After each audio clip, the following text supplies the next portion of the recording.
Yeah, it's good. It's maybe a dangerous time of the evening to lie down. But I find when we lie down, it's easier to connect with the breath than sitting up. Sitting up can be a little bit more challenging to really find the rhythm of the breath. So that's a nice way just to start. So we're going to start anyway. If anybody else comes along, they can join in. And you decide whether you're going to straighten the legs or keep the knees bent. So you can choose. And we might just rest the hands onto the tummy there and close down the eyes. And to begin, just notice your natural breath. Notice the breath flowing in and out. We're not trying to do anything. We're not trying to change anything. It's a few moments to really connect with how your breath is moving. So notice how your breath flows. Notice the pace of your breath. And start to notice the movement beneath the hands. And that might be very subtle, but there's always some movement in the body with the breath. And so as you breathe in, the upper body starts to expand outwards. We're filling the upper body with breath. As you breathe out, everything's releasing, softening back to where you started. So with the in-breath, there's an expansion, and with the out-breath, there's a softening. And it's not just the front body, although it's probably the most obvious or the easiest to notice.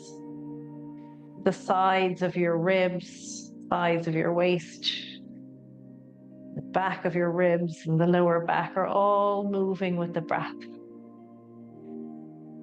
As you lie with your natural breath, and you notice the front body lifting and lowering, the belly pressing into the hands and softening away from the hands. See, can you notice the rest of the upper body moving, the back body pressing down into the mat as you breathe in, softening away from the mat as you breathe out. So you're becoming more aware of your body as you breathe, more aware of the movement that breath brings.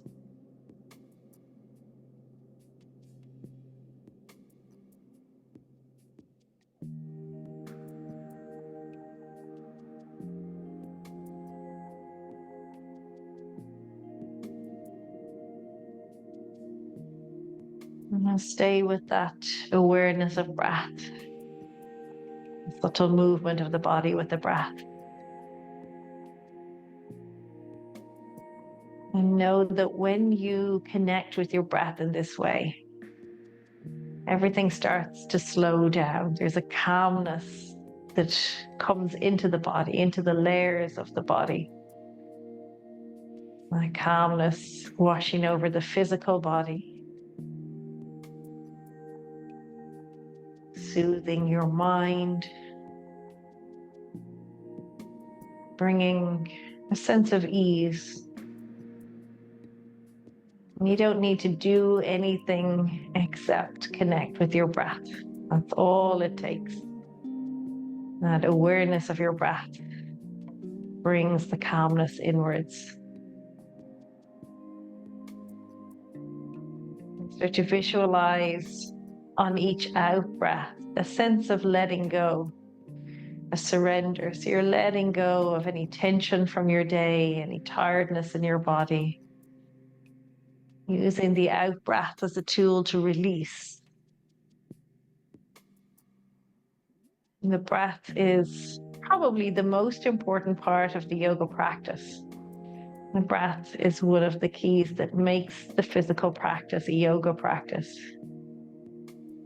It's the one thing that when you spend your time on the mat connected with the breath, moving with the breath, breathing fully, you'll feel much calmer. You'll get a better night's sleep. You'll feel more refreshed after your practice.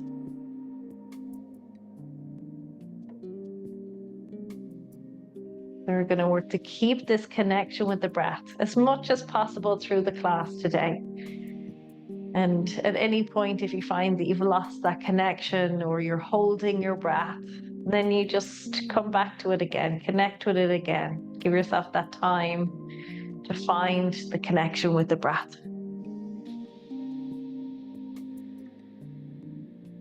So when you're ready, let your hands rest down. Open up the eyes, let your gaze come back to the light. And then you can roll onto your side. Use the hands to press your way up to sitting. And then once you come up to sit, pop in some support underneath you to sit on, a cushion or a blanket or something to sit up onto. And sit whatever way you're most comfortable. So I'm so used to crossing my legs. I've been sitting cross-legged in my practice for a long time, but it's not necessarily the most comfortable position for everyone. So if you prefer to sit another way, do. And then we'll start to release into the joints. So you can bring your chin to your chest and roll the head over towards the right, ear to shoulder. And then you're going to come back through center, chin to chest, and the opposite ear to shoulder. So you're making this semicircle with the head. And as you do it, see, can you combine the breath with the movement? And don't worry if you can't, but you're trying to exhale as you roll your chin down. Inhale as you roll ear to shoulder. Nice and slow and easy. And when we're moving the joints, we're releasing synovial fluid into the joint. That helps to keep your joint nice and healthy. So the next time that the ear comes to the shoulder, roll the head back and around, ear to shoulder. And then that semicircle, head back and around.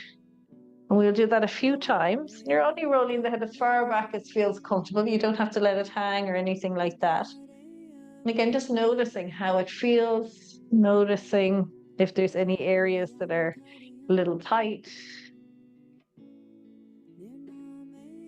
And then the next time that your right ear comes over towards your right shoulder, you're going to hold it there.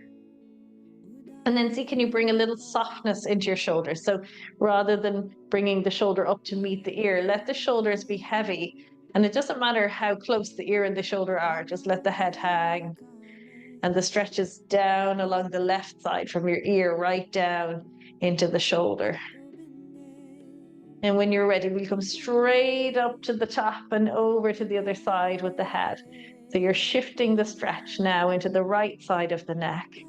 And again, let the shoulders be heavy. Sometimes you've got to consciously let your shoulders soften down and then let your head hang to the left. Notice how that stretch feels. And we'll take the head back up to center. And this time, bring your chin down to your chest. Keep the shoulders relaxed. Keep the rest of the spine nice and tall. So it's just in the neck that we're stretching, letting the chin come down towards the chest.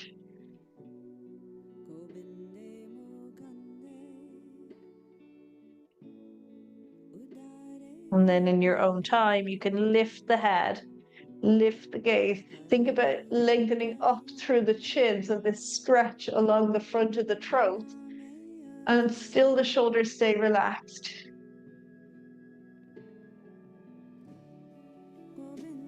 And when you're ready, that head can come back into center. And then let's release out the legs, uncross them, stretch them out in front.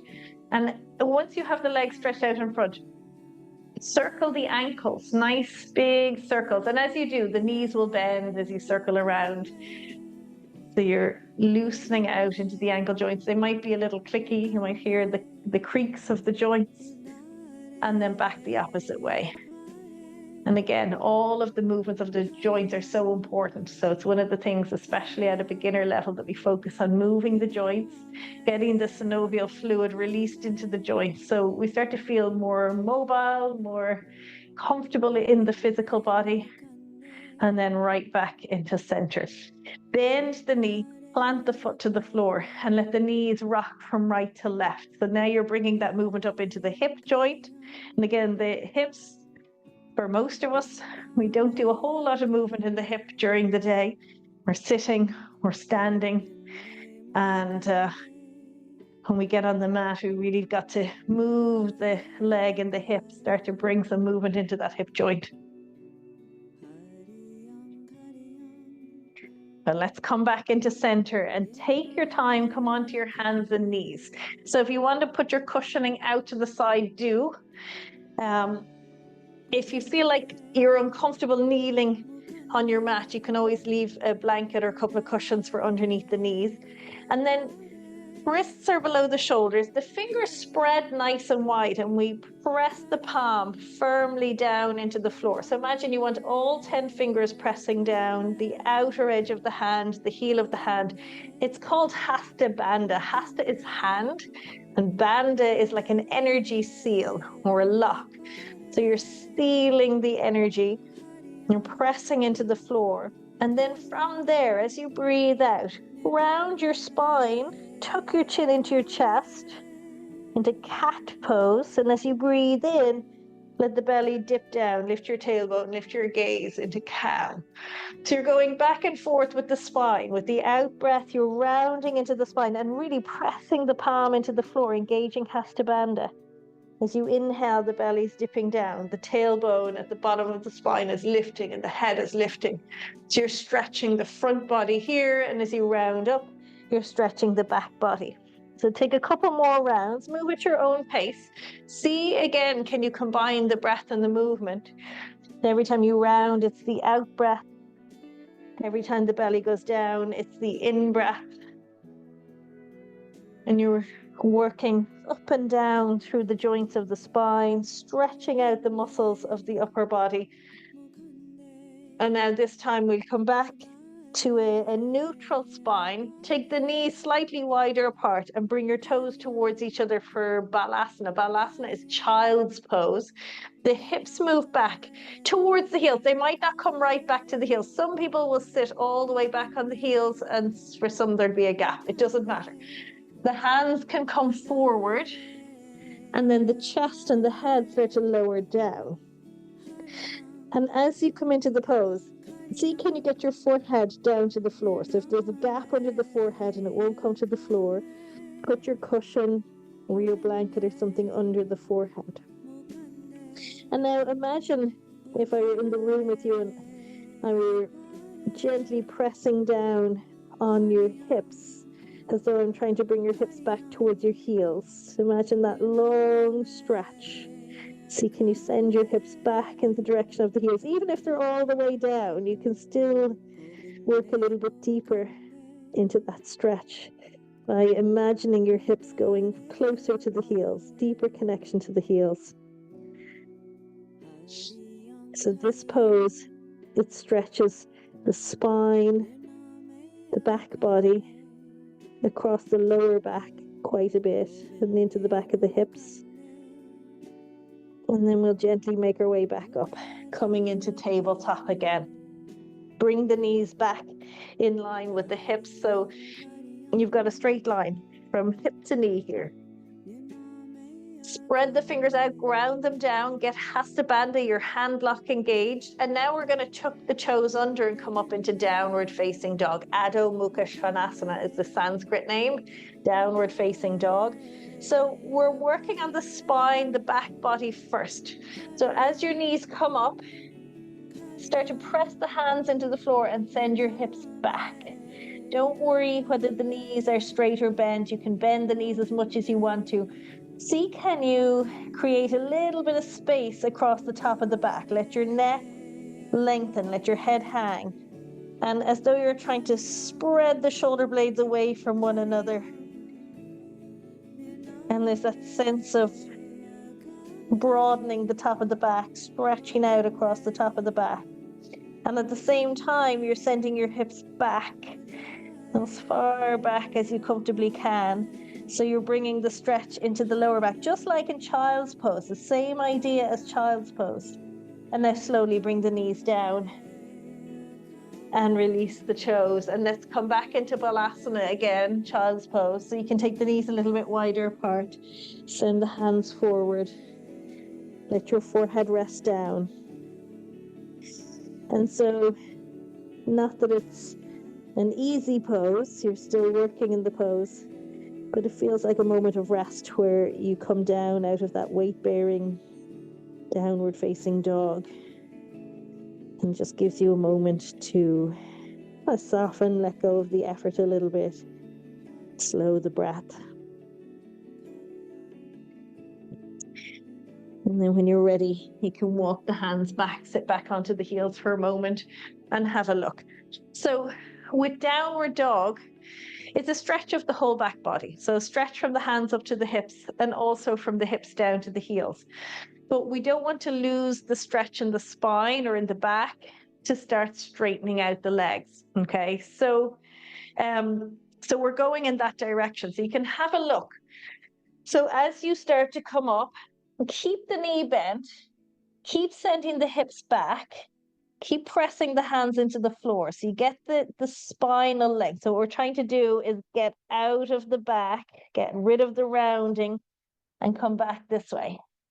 And then when you're here, keeping that, you can work the legs in the direction of straight. They might not straighten all the way, okay? They might straighten a little bit of the way.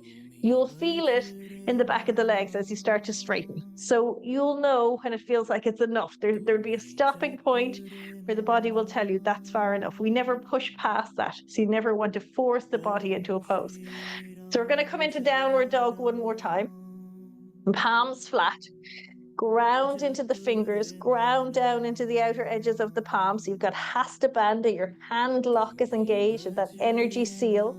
Toes tuck under, knees lift. Now start to press through the hands and send your hips back. Send your hips back. Get the length of the spine. Keep that. Now start straightening the legs and only go as far as you can without losing the back. So if you start to feel everything coming forward or the back rounding, we've gone too far, right? And you're working to hold it. And it's hard work. Sometimes people will tell you this is a resting pose. It definitely is not a resting pose. It's hard work. You're weight bearing. And then slowly those knees can come down. Then you can sit back onto the heels. We'll have the hands interlaced, figure eights with the wrists in one direction. And then go back in the opposite direction, just to give the wrists a rest. Press the palms forward. Hold it there. So you're stretching out from the shoulder blade on the back body all the way around into the arms and out into the palms. And then take those arms up overhead. And as you do, keep the front body drawing in, right? Front ribs and the belly. So you're not starting to arch, right? We're trying to avoid that. And the reason that we're trying to avoid it is so that we can bring the stretch into the shoulders. It's not injurious, not going to do anything harmful to you. So don't worry if you are starting to get that arch, but our purpose of bringing the arms up overhead is to stretch the shoulders. And so we want to keep the torso neutral and bring the arms back. And then from there, you can release the hands, give the shoulders a little roll out and roll them back the opposite way. So now we're coming into a standing forward fold, okay? So far, all of the poses that you've done have been forward folds, okay? So Balasana child's pose is we're folding at the hip forward, okay? And downward facing dog, even though it's not as closed as child's pose, it's still a fold at the hip into a forward bend. So now we're going to take the same position up into standing. So with child's pose, we've taken the legs out of the practice, right? We're not stretching the back of the legs. With downward dog, we're starting to stretch the back of the legs, and we can go deeper into the back of the legs in downward dog. But now when we come up into our standing forward fold, we're going to go deeper still into the back of the legs, okay? So you can make your way up Whatever way you get there is perfect. There's no right or wrong. And you want the feet about hip distance apart, parallel to one another. If I turn this way, you'll see better. Right, so bit of space between the feet, toes pointing forward. And then the hands are going to be on the floor. Now you can bend the knees as much as you need to have the hands on the floor. If you happen to have yoga blocks, they're really helpful. If you don't have them, I recommend that you get them. And at this time of the year, they have them everywhere. Most of the sports shops and, shops that sell all sorts of gadgets, they all have them at the minute. So you can have your hands on blocks or on the floor, and the knees can be as bent as they need to be so that you can have the hands down. Let your upper body hang. Now it's the same as with downward dog. We want the spine to release first. So you can bend those knees as much as you need to feel your spine releasing. Let the head hang. Start to feel the thoracic spine, which is the part of your back through the rib cage, right? That area releasing. That's where we tend to round in the back. That's where we hold a lot of the tension. So you're trying to release from there. And then the lower back lengthens all the way to the pelvis. And then as you do that, the legs will stay a little bent unless you're super comfortable in the pose, right? So don't worry about straightening the knees. But notice where the weight is in your feet. Now we might lean back into the heels of the feet a little. And just notice how that feels in the back of the legs. You might find as you lean back, it takes some of the stretch out of the legs. And then start to lean more into the toes and notice how that feels. And usually that will bring more stretch into the back of the legs. And we're trying to get somewhere in the middle. So can you weigh evenly into the soles of the feet? Now, as you press down through the soles of the feet into the floor, you're going to get more stretch in the back of the leg. So you're in control of how far you go in the pose at any time. And you want to find balance. Not too much, not too little. Just the right amount of sensation. We're going to come up to standing, and you want to come slowly, especially because we've been here for a while. So keep the bend in the knee, roll your spine up, keep your tummy muscles working so they're supporting you as you come up. And then when you come up, just give yourself a moment. You might have a little head rush as you come up. Take a nice deep breath. Let your shoulders relax. So your forward fold, Uttanasana, took you deeper into the stretch of the back of the legs. It continued to stretch out the spine. Okay, so you're building one on top of the other with your forward folds. Now we're going to come into a little bit of strengthening. And we're going to do Utkatasana. Utkatasana is chair pose in English, but Utkata actually translates as fierce in Sanskrit. And I always think it's a very appropriate name, fierce pose, because chair is a strong pose. It requires a lot of strength. And usually we won't hold it for that long. You'll feel it in the legs. Okay, so again, my feet, they're about the same distance apart that they were when we were in the standing forward fold. Okay. But I'm sending my hips back. So if you can imagine that there was a chair that's just out of reach and I'm going back, I'm trying to find that chair, right? It's slightly out of reach. I can't quite get to it, okay? That's what I'm trying to do with chair pose. What often happens is the knees go this way, and then you can see that I'm not going to find any chair this way, okay? So I've got to send my hips back and notice where my knees are in space.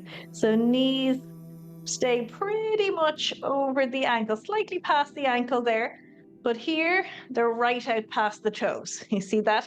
So we'll come into it together, start to bend the knees, but send the hips back. Go back with the hips. And as you do, notice my spine is neutral, right? I'm not sticking my butt out. I'm keeping a neutral spine. My tummy muscles are gently drawing in.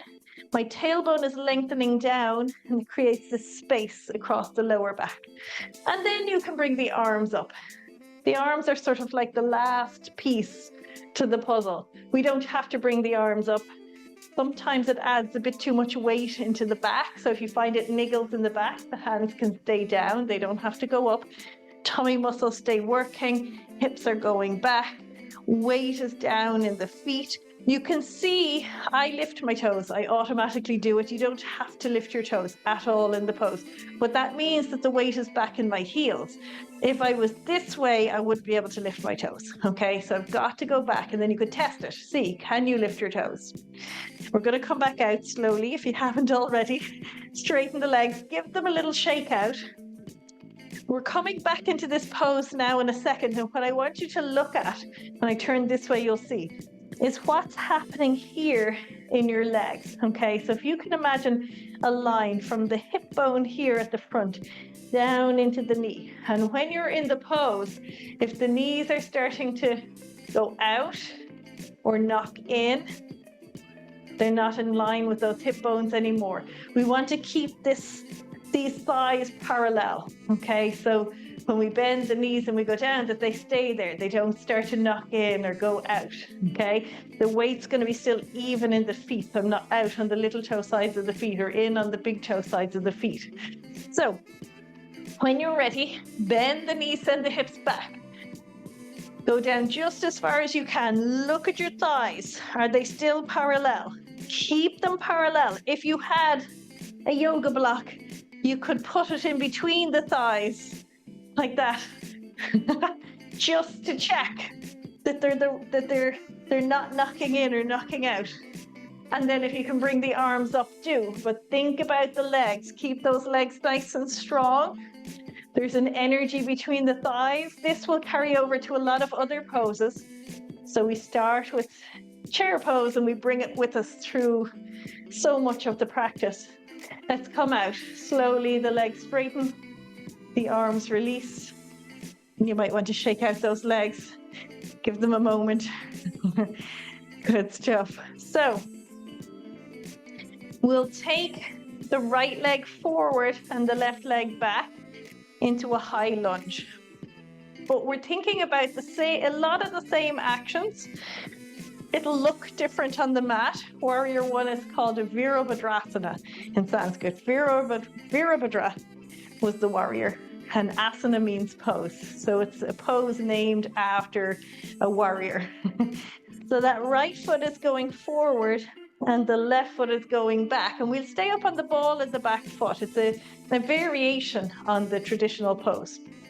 And now I want this right knee over the ankle, over the heel, that line, right? If I'm out here, my weight's going forward. I want the weight coming right down into the foot, so it's nice and even and solid, okay? And this back leg is straight. So if you find, and it happens all the time, the back leg wants to bend, press out into that back heel. So we're trying to keep the front knee directly over the heel, the back leg nice and straight. And then my hips are facing forward, my tummy muscles are drawing in, my tailbone's lengthening down, just like an Utkatasana in chair pose. And then you can bring the arms up. So they're like the add-on, the extra bit at the end. If bringing the hands up overhead aggravates the lower back, you don't have to bring them up. And your soft breath in the pose. So remember when we were breathing at the beginning of the practice, you're hoping that the breath is still nice and calm. And if you're holding your breath or you've lost your breath, I'm going to see, can you connect with it again? So let's come out. Hands come down. Left foot comes forward. Give yourself a minute. Find your breath. And then when you're ready, we'll keep the left leg in front and the right leg will go back. And again, we'll keep the ball of the foot on the floor and the heel up. The reason we're doing it with the back heel up, it requires less flexibility when we do it this way. And it's a simpler variation of the warrior one, the traditional warrior one. But it does require a lot of strength. So we are building muscle strength. So let's check that left knee is stacked. Left knee, ankle, heel. The weight isn't going forward. I'm not leaning out, right? My shoulders are over the hips. The thigh is parallel, so it's not knocking in or knocking out, just like when we were in chair pose. Then you're pressing back through that back leg, back heel pressing back, so this leg stays nice and strong and straight, facing up towards the front edge of your mat. Keep the tummy working, keep the tailbone down, keep that nice neutral spine. Then see about bringing the arms into the pose. They don't have to go there. So you might decide to keep them down, and that's absolutely fine. And stay with your breath. So have you still got that calm breath? And when you're ready to release, the hands come down, the back foot comes forward. Ooh, give the legs a little shake out. And let them rest. So good. So all of the poses that we've looked at, your downward dog, your standing forward bend, and your warrior one or your high lunge, they're all what we call closed hip poses. Okay, we're in the sagittal plane. The sagittal plane is the direction that we spend most of our life in, sitting, walking, running, right? Like one leg forward or two legs together, right? So it's more familiar to the body, okay? We will work up over the next few weeks into more bigger open hip poses, which I know you have done with me before, but they're less familiar to the body from everyday life. These poses that we're looking at are, the patterns that we're in already in the body are those patterns. So it helps, they're more familiar. So we're going to work on a balance before we come back down to sit. And this one, we are going to take the leg out to the side, which will be opening up the hip. So the first time that we've started to go in that direction in the class today. You can hold on, so you don't have to balance in the middle of your mat. You can take a hand and put it on the wall, right? Or hold on to a chair. I'm like, I don't have any furniture near me to hold on to, but a chair or a table or something you could hold on to, okay? And we'll start by taking the right foot and turning that right leg out. So this is opening up the hip, open hip, right? Everything that we did so far was closed hip. Now we're opening the hip. And so the first step of the pose will be the toes on the floor and the heel of that right foot resting just above the left ankle. That's a great place to start, especially if your balance is a little off. You could stay there. If you want to test it a little bit more, slide the right foot up and rest the sole of the foot on the calf muscle. And actually, the instep, or the instep on the sole of the right foot sits quite neatly around the calf muscle, which is helpful. So either way, toes down or sole of the foot on the calf muscle, okay? And again, you can be holding onto the wall with one hand or a piece of furniture. And then either two hands into prayer, or if you're holding on, one hand into prayer. And if that feels okay, keep your gaze fixed on the still point. So try not to look at me as you're trying to get your balance, but onto the floor or onto the wall. And then maybe you can bring your arms or one arm up overhead. So if you're holding on, one hand can go up. And if you're not, both hands can come up in prayer. But sometimes that will throw the balance. So you might need to bring the hands back down, and that's completely fine. It's a balancing pose. So the arms are just the add-on. That's the way it's been through the whole practice today.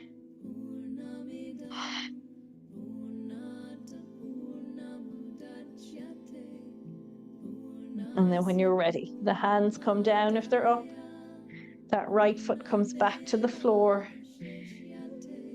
And you take a moment and shake out the legs. So tree pose, it's called Vrksasana in Sanskrit. It's a really nice introduction to balance. And if you find that your balance is challenged or it feels off, sometimes one side can feel quite different to the other. Keep the toes on the floor to begin. And really keep your gaze fixed on something still in front of you. So if you're looking at me or you're doing it with somebody else in the room and you're watching them moving or swaying, that will throw your balance. The other things that throw the balance are if your mind is busy, if you've had a stressful day, that can throw your balance. If you've anything going on with the ears, like any sort of ear infection or anything, so a lot of people have sinuses at the moment, that can throw your balance, okay?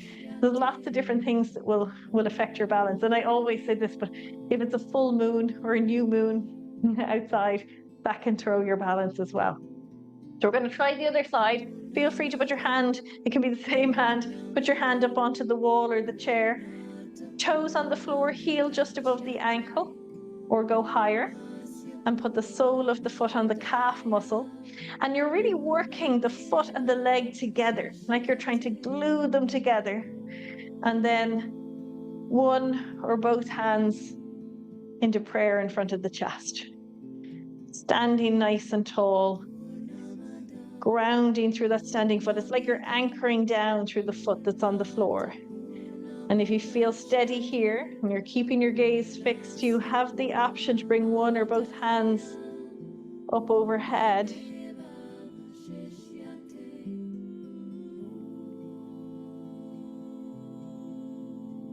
Keeping your breath nice and steady.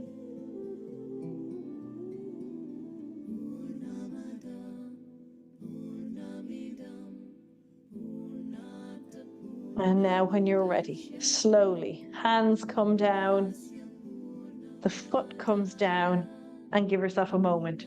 So after you've been balancing on one leg, everything feels a little lopsided. You've got to sort of even it out, ground through the feet, get anchored again. And now we're going to come down onto the floor so you can ease your way down.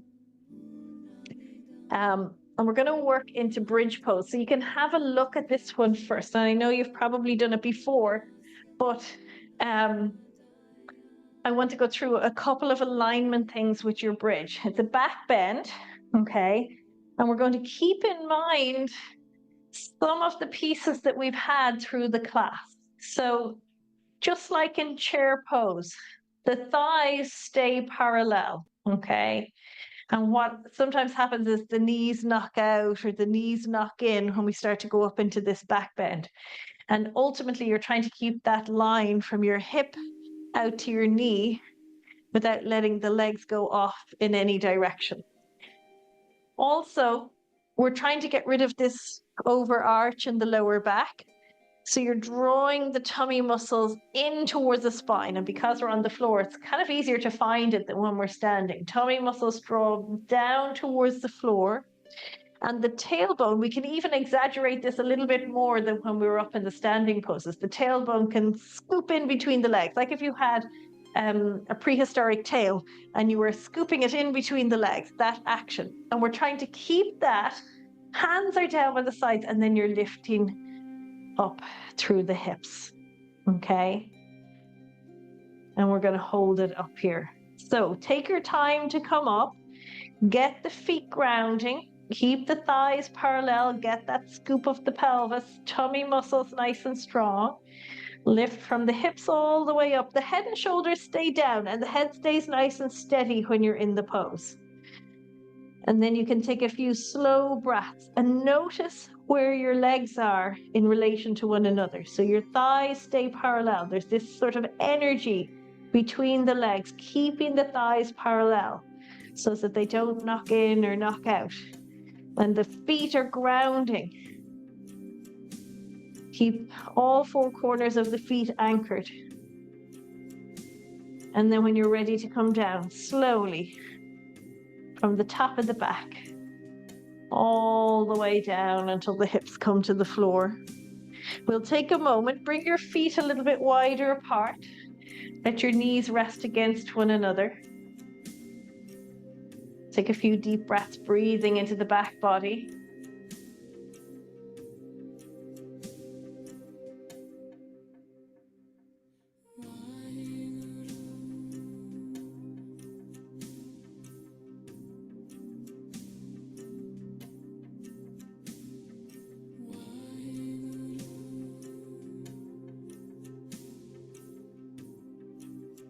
And then when you're ready, reset the legs. We're going to go again. So the feet about hip distance apart. Think about that line from hip to knee. Tummy muscles draw in. The back presses down towards the floor. Your imaginary tail scoops in between the legs. The hands are by the sides. And now you start to lift from the lower back. Slowly up as high as you can without moving the head and the shoulders. The head is going to stay steady. And now notice the feet grounding down into the mat, the hips lifting, the thighs staying parallel. That gentle tone in the tummy muscles, so you're keeping your abdominals working. Sometimes it's hard to find that connection, but with practice over time, you'll find it. And then when you're coming down, it's an out breath. You breathe out to lower. And once the hips come down, this time we'll take the feet wider and windshield wiper the knees from right to left, like we did when we were sitting at the beginning of the practice. It's a nice, easy movement of the leg and the hip socket.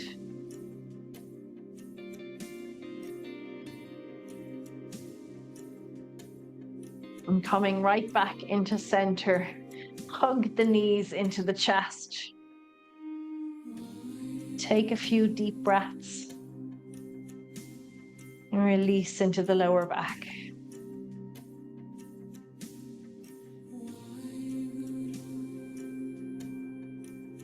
And then you can come up to sit, whatever way you like to come up. So rolling onto your side is usually the gentlest way to take yourself back up to sitting. Some people don't like rolling onto their side, they prefer to rock up and lift the head and roll forwards and up. There's no right or wrong. Some people like one way, some people like the other way.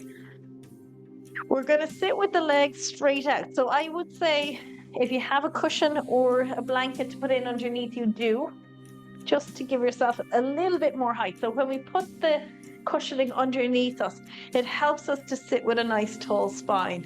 It gets rid of the slouching down here in the lower back. And then we're going to bring the legs together. So the thighs are together, the sides of the feet are together, the heels are pressing down into the floor, and the toes are pointing up towards the ceiling. So the legs are quite active. This can feel like a lot, okay? So if this feels far enough, keep your fingertips on the floor, keep your spine nice and tall, and sit with this, okay? What it's doing is stretching the back of the leg. Hamstrings in particular get a deep stretch here. If you spend a lot of your day sitting, the hamstrings get very tight. If you're a runner, the hamstrings get very tight. So for most of us, the back of the legs are tight. And this is a great way to start to release out that tightness through the back of the legs up into the hips. If this feels comfortable and you want to try going a bit further, can you hinge at the hip joint right in here? So rather than rounding in the spine to come forward, you're going to keep your spine long, tilt your pelvis. So it might mean that you go a little, some people will go all the way down. It doesn't matter. Again, it's not about how far you go, but it's about the feeling in the back of the body, the back of the legs, the back of the hips, the lower back. And then wherever your body comes to, give yourself a few slow breaths. And start to work on unraveling that tightness in the back of the legs. We're letting go of whatever's been held there. It's usually a lifetime of work, and it's not a bad thing. It just comes from patterns, lifestyle, things that we're doing day to day.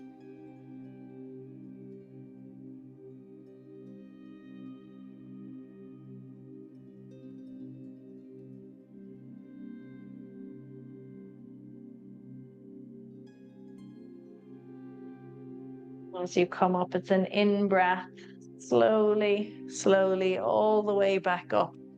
And we'll take a gentle twist. So you can bend your right knee and place the foot on the floor. And the twist helps to neutralize everything. So twists are really nice. We tend to do seated twists at the end of our practice to help to reset the body after all of the movement. So the sole of that right foot is down, the knee is pointing up. Again, thinking about that straight line from hip to knee. So the knee isn't going out or going in, we're keeping it neutral. And you can hold the right knee with the left hand. And then bring your right hand in pretty close to your hip there. You can't really see mine with the blanket, but the fingertips are on the floor. For some people, the palm will need to be flat, but I don't think my arms are that long. And then the spine is tall. And as you breathe out, you're gently twisting your torso to the right. And it will go so far, and then that's it. That's as far as it's going. Gently turn your head like you're looking back towards that right shoulder, but only to a comfortable place. So you're not trying to force past where you naturally want to go to. And then you're taking a few breaths in the twist. And you might notice it's a little bit more challenging to breathe when we're in a twist. There's less space. The torso is restricting the breath because of the twist, but that's normal. So you breathe as deeply as you can.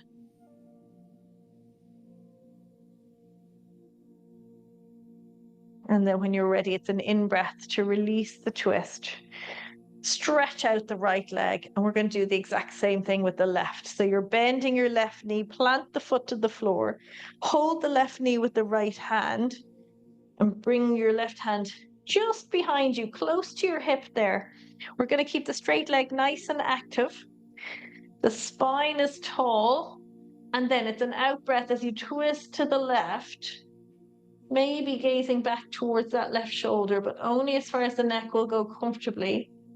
And we take a few slow breaths in the twist, just as deeply as you can, whatever space is available to you to breathe into.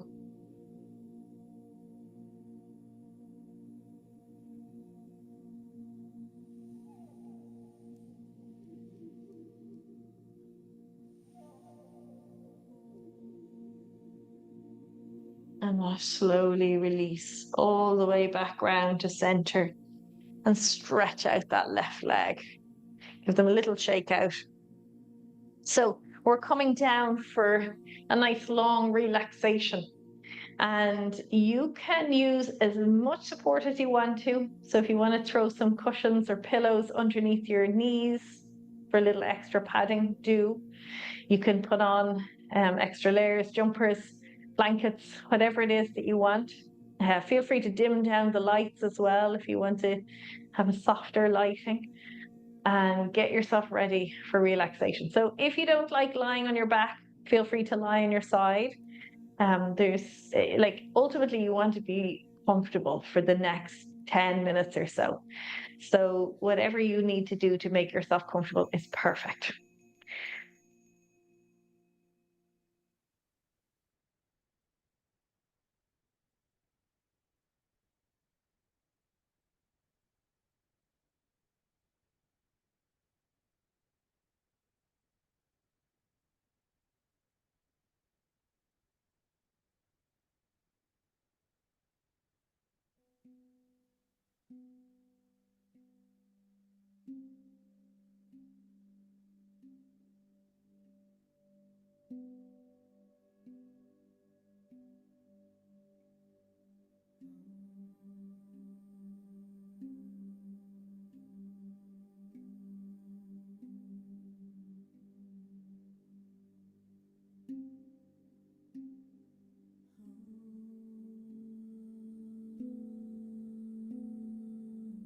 Now, as you settle back, close down your eyes and give yourself the permission to be here fully. To let go of all of the busyness in your mind. Let go of everything that we've been working on throughout the class, all of the effort. Let go of all of that. Allow yourself to become fully present in your body in this moment.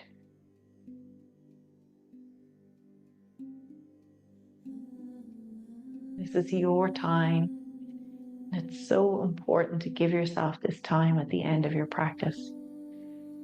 Time to simply be in the present moment.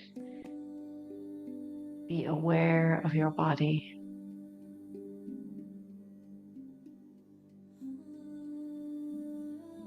Find that connection to the deepest layers of yourself.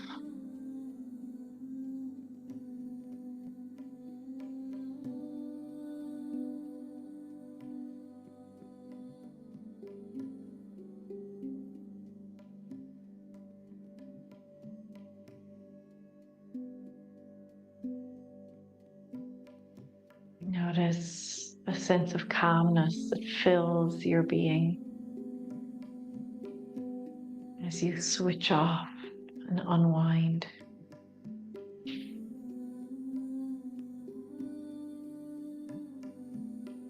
And in your mind, visualize your body relaxing now.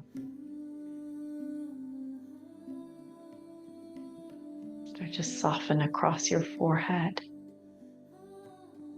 soothing away any tension that might be held there.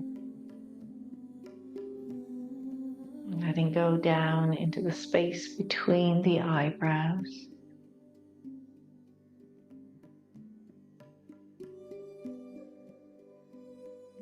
And notice how heavy your eyelids are. And that gentle connection between the eyelids.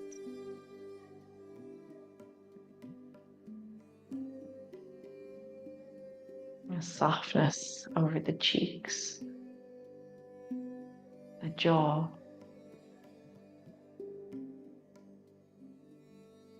down into the lips.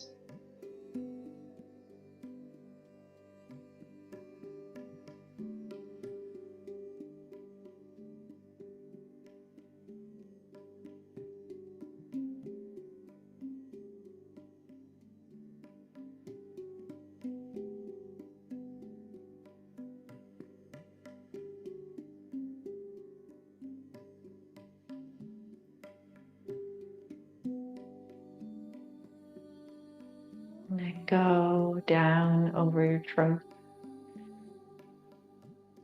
and along the length of your spine, from the base of your skull all the way down through the pelvis to the tail.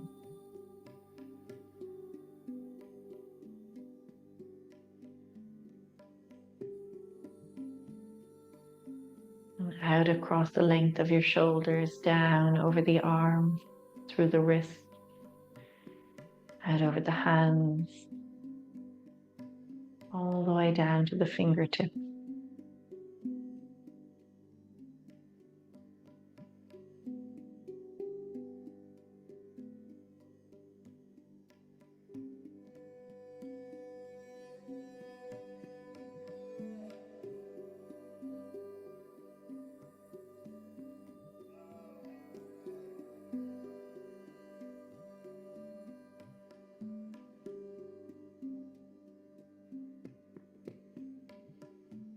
Imagine the front body resting down into the back body. The back body resting down into the mat, down into the earth.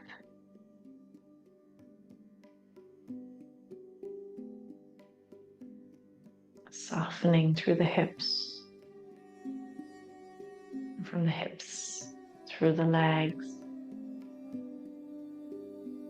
all the way down to the feet, out to the toes.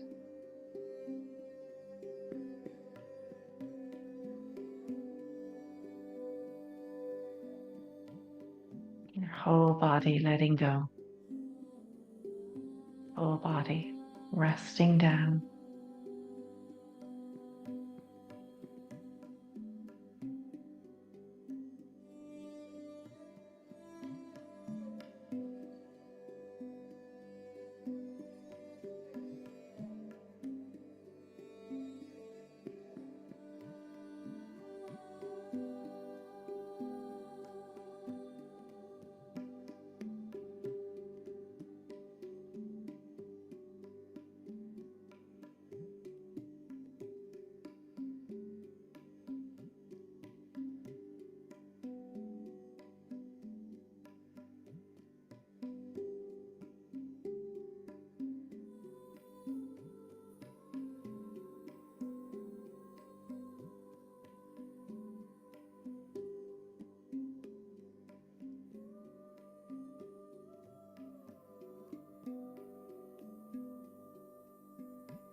the ease inside of yourself. That sense of calmness that fills you inside and out.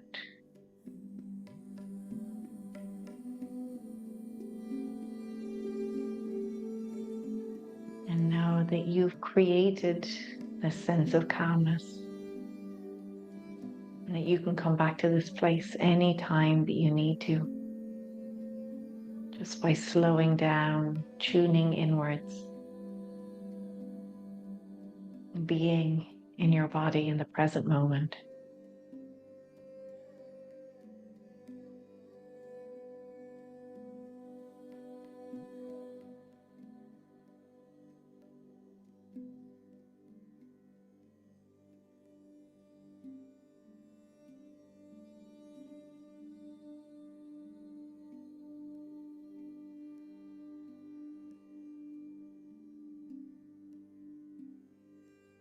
And slowly now start to deepen your breath, bringing your awareness back to your body, back to the place where you lie. Moving your fingers and your toes. And taking a nice long stretch out through the arms and the legs. And draw the knees in towards you. Very slowly, the eyes open, and you're easing your way onto your side. And only when you feel ready, making your way back up to sitting in your own time.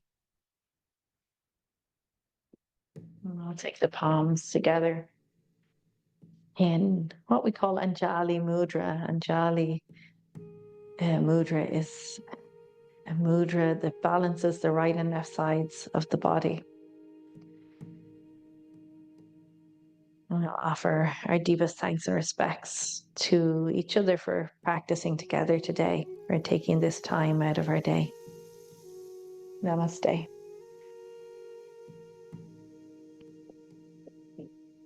Thank you.